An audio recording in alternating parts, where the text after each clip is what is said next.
Pour mon intervention à ce séminaire, j'ai choisi Samarcande, un endroit que je connais bien pour y travailler depuis plus de 30 ans dans le cadre de la Mahfouz Sogdiane, que je crois Anka a déjà évoqué aujourd'hui. Quant à la période sur laquelle je m'arrête, que vous trouverez peut-être très tardive par rapport à l'ensemble des présentations de ce séminaire, je l'ai choisie parce qu'elle m'a paru particulièrement importante. Car alors, on observe à Samarcande et dans la région, évidemment, généralement en Asie centrale, mais je me base sur les données de Samarcande, on observe une situation multilinguistique complexe, en partie héritée du lointain passé antique et en partie annonciatrice de nouveaux développements qui se font sentir jusqu'à aujourd'hui, et j'ai évidemment à l'esprit la turcisation linguistique. Et disons le déclin de l'élément iranien et le progrès de l'élément turc. On m'entend? On vous entend, oui. Bon. Alors, quand on dit Samarcande, on pense Omar Khayyam, on pense poésie persane. Alors, cette image est illusoire à deux titres. Il n'est nullement certain qu'Omar Khayyam, dont la vie est d'ailleurs très mal connue, ait vécu à un moment de sa vie à Samarcande, contrairement à ce qu'a écrit Amin Malouf. Et d'autre part, à son époque, le XIe siècle, ni les langues littéraires, ni même la poésie ne se réduisaient là au persan. La situation qu'on attendrait, on en aurait attendu par analogie avec l'Iran de cette époque, verrait coexister l'arabe, le persan et le vernaculaire local, en l'occurrence une survivance du sogdien qui avait été la grande langue iranienne de la région à l'époque préislamique.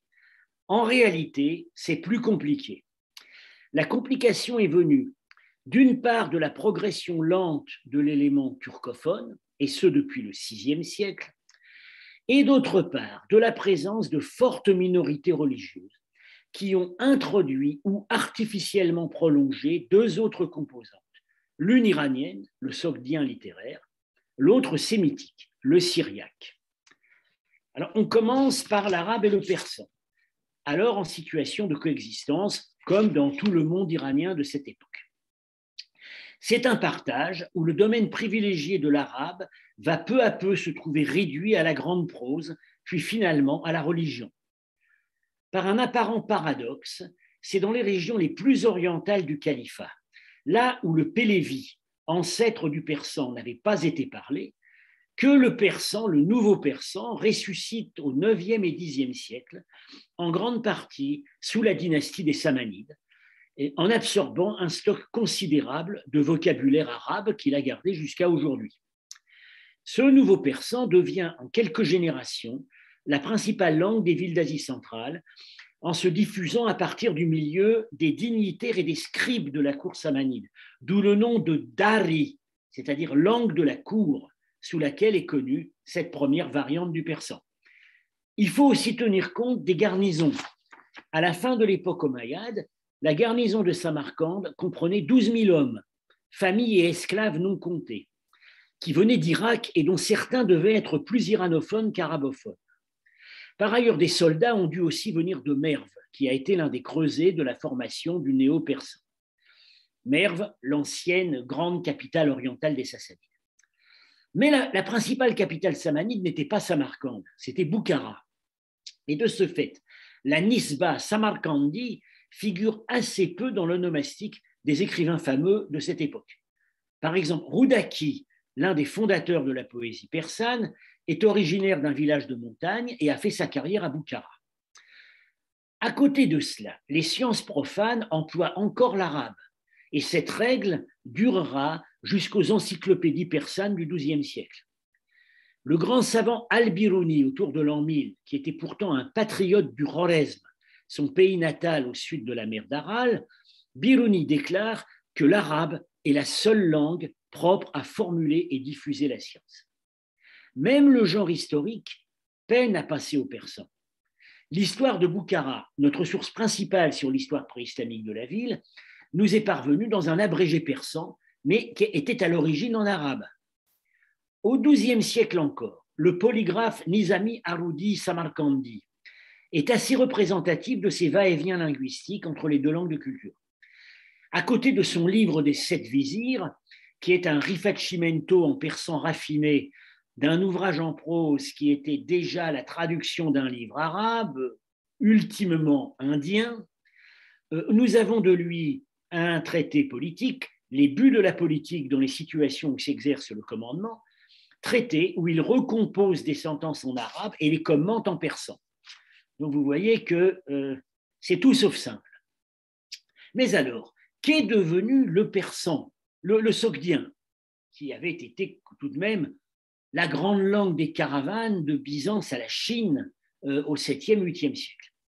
Alors, vers 960, donc fin de l'époque samanide, le géographe voyageur Al-Muqaddasi signale que le persan parlé s'est éteint dans la population urbaine de Samarcande. Il cite des formes locales, mais en fait, elles sont dialectales persanes. Il dit que seul un imam qui fait figure de curiosité parle encore couramment le sogdien. Alors, une vieille inscription sur la porte de la ville était déchiffrée alors comme de l'himyaritique sud-arabique, alors que c'était sans doute du sogdien archaïque, comme les inscriptions de fondation récemment découvertes et que je contribue à publier à Kultobé, au Kazakhstan, inscription qu'on date environ du IIe siècle. Donc, ce vieux sogdien, au Xe siècle à Samarcande, plus personne n'était même capable de savoir que c'était du sogdien. Cependant, toujours d'après Muqaddasi, le sogdien parlé survivait dans certaines campagnes de Samarcande et de Boukhara. D'après les données inférées de la microtoponymie, il se serait prolongé là jusqu'au XVIe siècle, au moins dans la partie nord-est de l'oasis de Boukhara. Une forme de sogdien a survécu jusqu'à aujourd'hui, mais à partir d'un rameau divergent dans la vallée du Yaghnob, une haute vallée du Tadjikistan. Ceci étant dit, les langues religieuses viennent compliquer considérablement le tableau linguistique de Samarcande à l'époque qui nous occupe aujourd'hui. Bon, c'est évidemment le cas de l'arabe, langue religieuse s'il en est, mais comme on l'a vu à cette époque, l'arabe n'est pas encore confiné dans ce rôle. Alors, j'ai dit que le sogdien avait disparu. En fait, non. Un sogdien littéraire très raffiné et éloigné de la langue parlée a été conservé artificiellement par les manichéens. D'après la tradition, les manichéens auraient franchi la frontière est de l'Iran à la fin du IIIe siècle, donc peu de temps après la mort de Mani. Au 7e siècle, ils prennent pied en Chine. Mais pour la sogdienne proprement dite, on n'a aucun document sûr et aucune information textuelle avant le Xe siècle. Alors là, à cette époque, le bibliophile bagdadien Ibn al-Nadim raconte que récemment, 500 manichéens ont fui Bagdad pour Samarcande. Là, les Samanides voulaient les persécuter, mais ils y ont renoncé sur l'intervention du souverain turco-ouïghour de Tourfan, dont le manichéisme était la religion officielle. Et donc, les manichéens auraient transféré pour un temps à Samarcande le siège de l'autorité mondiale de leur église, l'Archégos, qui plus tard sera fixé à Tourfan. Alors, des recherches récentes du savant japonais Yutaka Yoshida l'ont conduit à attribuer à Samarcande des documents rédigés en sogdien trouvés à Tourfan et qu'on pensait auparavant rédigés à Tourfan. Alors, ces documents, ce sont d'abord 2 lettres manichéennes privées connues depuis longtemps et on les datait d'avant 880 car elles mentionnent les schismes de Mihr et Miklas qui sont clos à cette date. Mais selon Yoshida, les noms des anciens schismatiques auraient pu persister comme insultes polémiques s'appliquant à des manichéens d'Irak. Yoshida redate ces lettres du Xe siècle en y reconnaissant des allusions à la migration des manichéens chassés de Bagdad, dont je viens de parler, manichéens qui mènent leurs intrigues entre Samarcande et Tourfan. Visiblement, ils s'intègrent mal à la communauté locale déjà établie à Samarcande. Et ils pensent que ces lettres ont été envoyées de Samarcande par des élus grades manichéens de la communauté ancienne manichéenne de Samarcande communauté qui, dans sa correspondance avec Tourfan, continuait à utiliser le sogdien. Alors, ce qui est très intéressant de notre point de vue, c'est que c'est du sogdien courant, narratif, bien que littéraire. Je cite des extraits. Les sœurs ont vu une de leurs élues prendre une houe et creuser la terre. Elle pile les herbes et coupe sans crainte les arbres et le bois. Donc, commentaire, elles n'ont pas le respect des particules de lumière qui sont emprisonnées dans les plantes. Nos élus ont aussi vu leurs élus laver à l'eau un couteau taché de sang. Comme nos élus se plaignaient, elles ont répondu « L'eau du puits est morte, c'est-à-dire stagnante, donc c'est permis. » Elles éteignent le feu par elles-mêmes. Comme leur chef Nirpadar était malade des parties inférieures, une fille qu'ils avaient louée est entrée chez lui et en est ressortie, ce qui a éveillé le soupçon chez nous tous.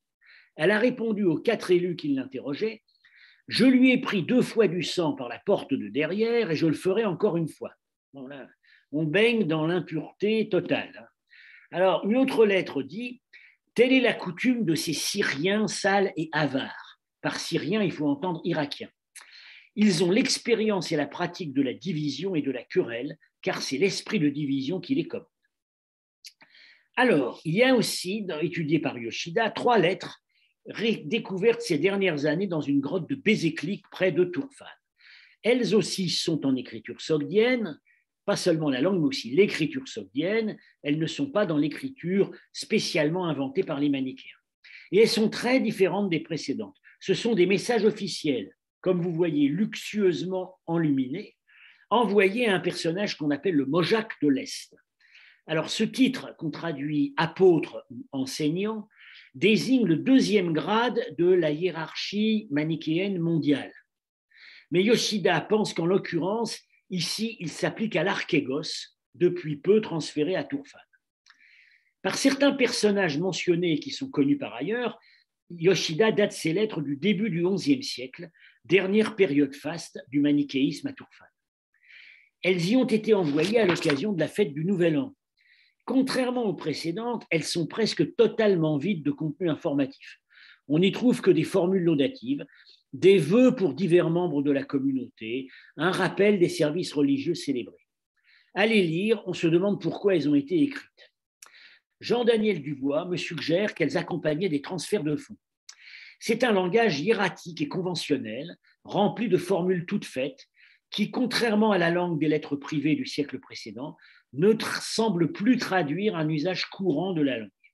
Parmi elles, la lettre B est spécialement intéressante pour notre propos, car elle est dite composée à Tulfkat. On ne connaît qu'une seule ville de ce nom, un peu au nord de Samarcande, et c'est donc là, donc vous voyez Tulfkat, ce n'est pas vraiment sur la carte, mais vous voyez Samarcande, ça aurait été entre Samarcande et Balkhat, vous voyez, un peu au nord-est. Donc c'est là que ces lettres auraient été expédiées, comme sans doute les précédentes. Alors, on a vu donc pour les manichéens. À côté des manichéens, les chrétiens nestoriens ont été un autre conservatoire linguistique. Eux aussi sont supposés être arrivés à Samarcande tôt, sans doute au 5e siècle, date probable de la création de l'évêché. Au début du 8e siècle, on a le témoignage archéologique d'un exercice de dictée trouvé à Penjikent, près de Samarcande, les 2 premiers psaumes de la Bible en syriaque. En fait, des chrétiens ne sont précisément attestés qu'à partir du Xe siècle, à un moment où eux aussi voyaient leur rang grossi par les immigrés d'Irak. Je cite le voyageur Ibn Hawqal. On voit à Chawdar un monastère d'une congrégation chrétienne comprenant des cellules et des habitations confortables et plaisantes. J'y ai remarqué des chrétiens d'Irak qui y avaient élu domicile à cause de sa bonne situation et l'avaient choisi à cause de son isolement et de sa tranquillité. Des fondations le font vivre et des fidèles viennent y faire retraite, car l'endroit est vénéré plus que tous les autres lieux de Sogdiane. Il se nomme Ouaskarda. Alors on sait où c'est. C'est près d'Ourgout, une petite ville à 30 km au sud-est de Samarcande. Une église a été fouillée là dans les années 1990. Elle présente un plan typique des églises nestoriennes de l'Irak, avec 2 nefs séparées par une plateforme centrale, le béma. Dans une vallée parallèle à l'est, sur les parois de la falaise et dans de petites caches, des inscriptions en syriaque ont été signalées à partir de 1920 et complètement publiées en 2017. Alors vous voyez une de ces inscriptions, une des rares inscriptions peintes, et à gauche, c'est moi qui donne l'échelle de la grotte de méditation. Il y a 167 inscriptions, mais certaines sont réduites à quelques lettres déchiffrables. Alors, ces inscriptions sont très discrètes. Quand on s'approche, on ne voit que des croix, en haut à gauche et à droite. La seule inscription un peu monumentale se lit « Moïse est dans la grâce ». Alors, s'agit-il du prophète? S'agit-il d'un pèlerin portant le nom Moïse? On pense plutôt qu'il pourrait s'agir du prophète, parce que, à cause de l'aspect du site qui est véritablement comme un Sinaï en miniature, ce qui avait beaucoup frappé Michel Tardieu quand il était venu étudier les inscriptions. Sinon, ce qu'on a, ce sont des inscriptions de pèlerins, légèrement incisées ou scarifiées. Le contenu est limité à des noms et à de brèves formules.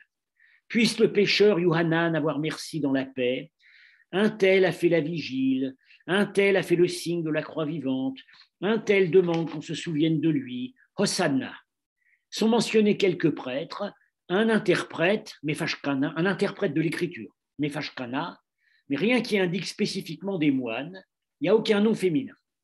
Deux dates probables se lisent, 752 et 1247, qui paraissent encadrer la chronologie globale. Alors, les noms des personnes attestées sont très intéressants. Sur 50 noms, 26, la moitié, sont syriaques, 10 iraniens, 8 arabes, 6 turcs. Les noms arabes ont pu être portés par des immigrants d'Irak, mais ils peuvent aussi représenter la part normale de l'onomastique arabe en milieu iranophone. Par rapport à l'onomastique turc, l'onomastique syriaque est plus hégémonique qu'à la même époque dans les inscriptions funéraires chrétiennes du Kazakhstan et les textes de Tourfan. Cela peut s'expliquer par l'impact des immigrés irakiens, mais ça pourrait être aussi un choix des pèlerins locaux, reflet d'une forte identité syriaque qu'aurait ressenti l'église de Samarcande, siège de la province ecclésiastique du Beth Turkaye et qui resta pendant longtemps la province la plus orientale de toute la chrétienté. Elle fournissait des cadres au siège chrétien bien au-delà, jusqu'en Chine plus tard. Marsargis, administrateur à Chengjiang sur le Yangtze, qui fut le principal informateur de Marco Polo sur Samarcande, où Marco n'était jamais allé, était probablement issu de la communauté de Samarcande. En même temps, les inscriptions d'Urgut permettent de saisir à quel point cet effort pour maintenir la langue était artificiel. La grande majorité des scripteurs n'étaient pas des locuteurs, ce que révèlent les nombreuses incorrections épigraphiques, orthographiques et syntaxiques.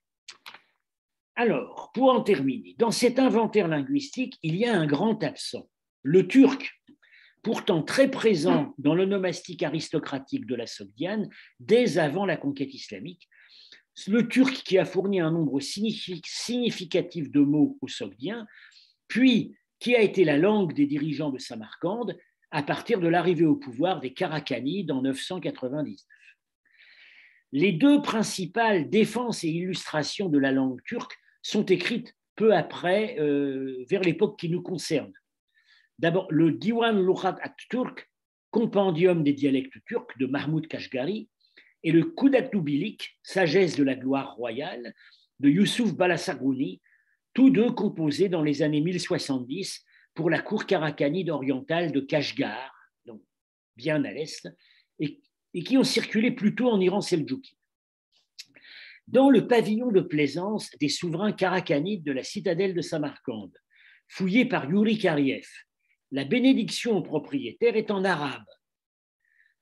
Le poème à refrain qui court sur les 4 murs est en persan. Rose et Kam Edel Baroyad.